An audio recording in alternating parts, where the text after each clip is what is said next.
Welcome to లాలనర్. మీ bank ఖాతా అకస్మాత్తుగా ఫ్రీజ్ అయింది. అప్పుడు మీరేం చేయాలో ఈ వీడియోలో మనం తెలుసుకుందాం. కేవలం పోలీస్ అధికారులు, ముఖ్యంగా సెక్షన్ 102 సిఆర్పిసి ప్రకారం అనుమానాస్పద లావాదేవీలు జరిగితేనే అకౌంట్ను స్తంభింపు చేయవచ్చని బ్యాంకును కోరవచ్చు.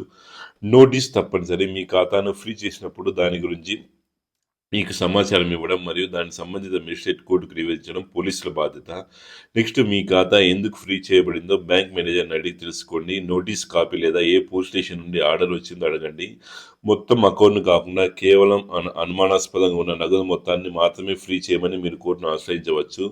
నెక్స్ట్, ఫిర్యాదు ఎటువంటి కారణం లేకుండా ఖాతా స్తంభింపజేస్తే మీరు బ్యాంక్ అంబుడ్స్మెన్ లేదా హైకోర్టులో రిట్ పిటిషన్ దాఖలు చేయవచ్చు. నెక్స్ట్, సెక్షన్ 102 సిఆర్పిసి పోలీసు ప్రాపర్టీని సీజ్ చేసే అధికారం కలిగి ఉన్నప్పటికీ అది దర్యాప్తునకు అత్యవసరమని నిరూపించాలి.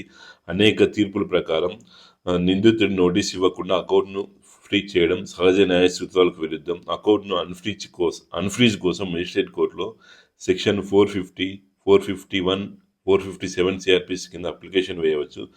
మరింత సమాచారం కోసం నా ఛానల్ సబ్స్క్రైబ్ చేయండి. Thank you for watching video. జై హింద్.